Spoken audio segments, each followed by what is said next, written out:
Hello everyone. Now we are going to discuss about water quality issues in Unit 1 Environmental Concern. The subject name is Environmental and Agriculture. The introduction about water quality. Over the past few decades, the increase in population and advances made in farming technology has increased the demand for crops and livestock from the agriculture industry.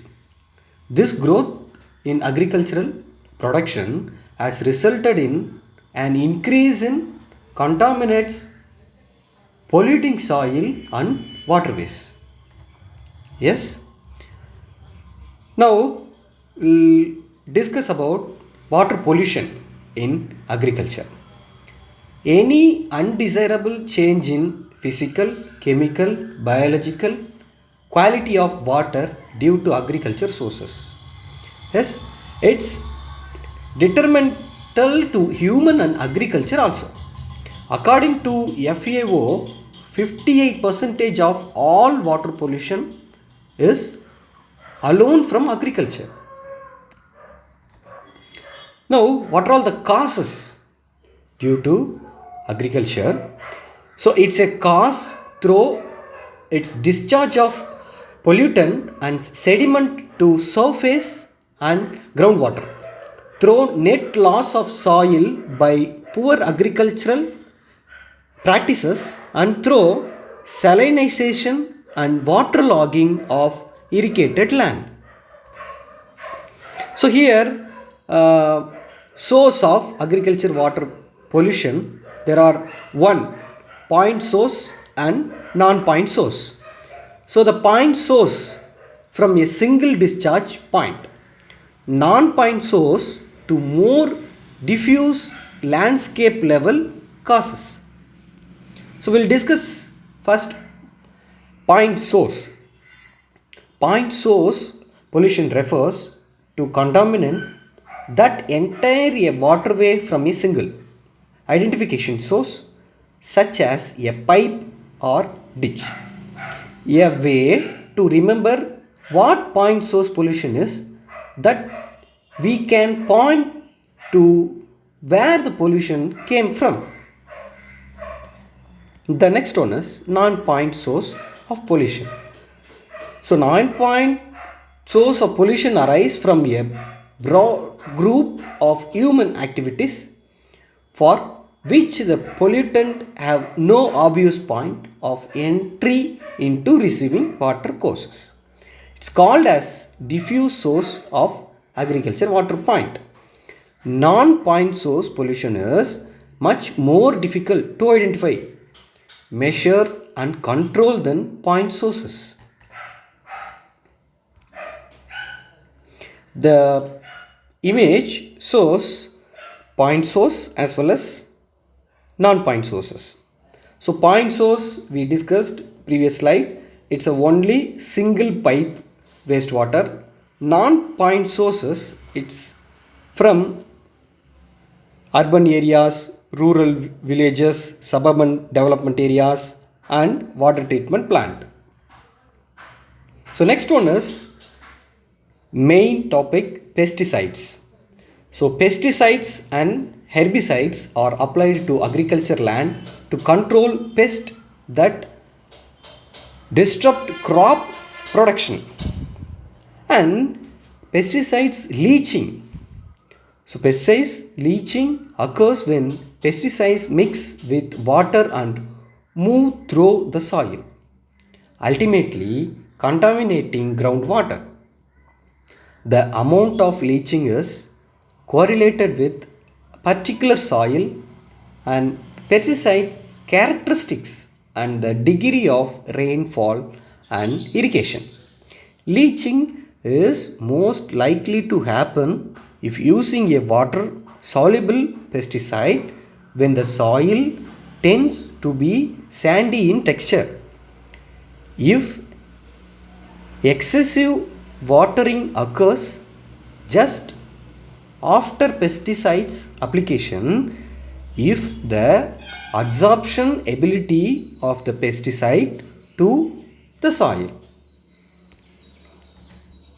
So next, fertilizers.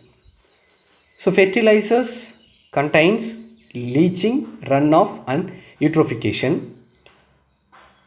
The nitrogen and phosphorus applied to agriculture land can provide valuable plant nutrient. However, if not managed correctly, excess nutrient and phosphorus can have negative environmental consequences.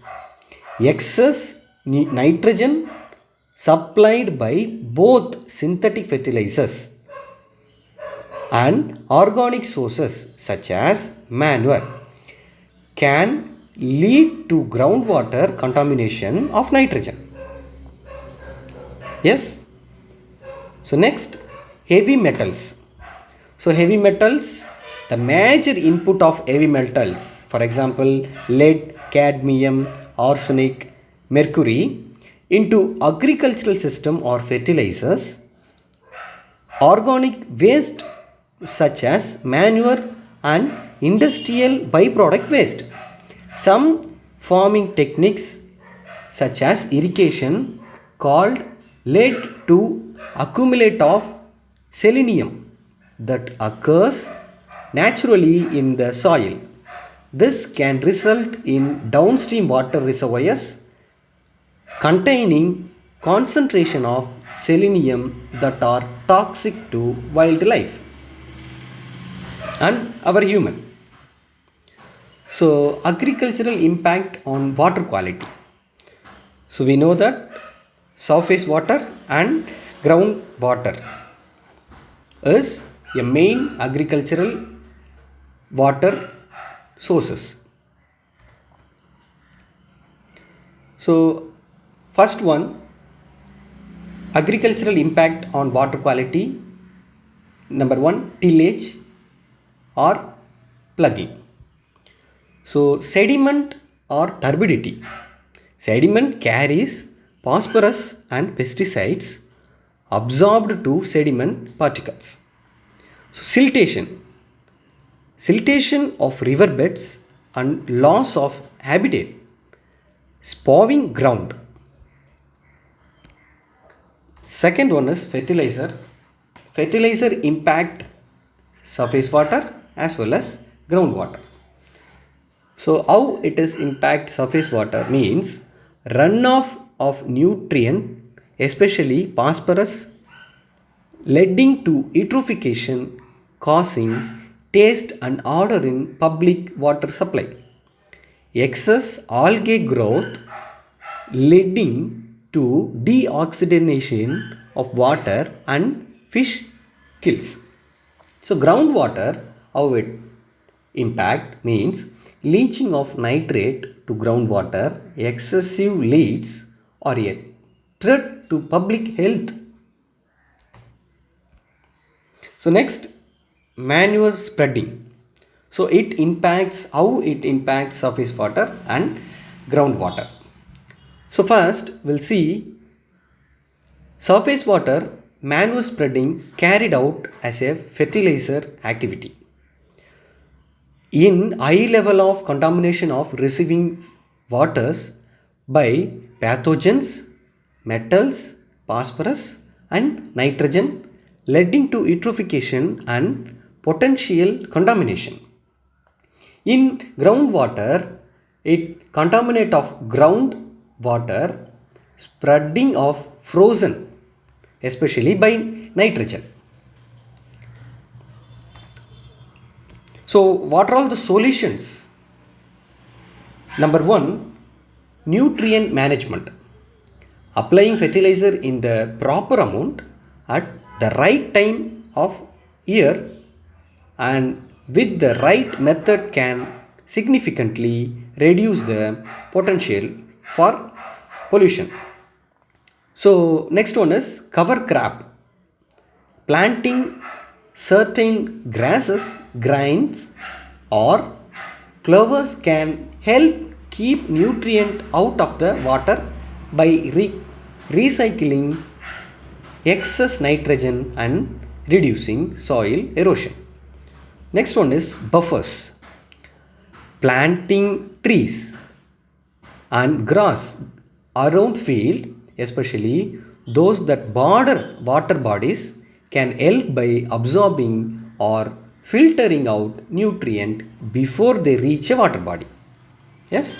Next one is conserving tillage. Reducing how often fields are tilted reduces erosion and soil compaction. It builds soil organic matter and reduces runoff. And finally, drainage water management is needed. So it's reduce nutrient loading that drains from agricultural fields. It helps prevent degradation of the water in local streams and lakes. Thank you.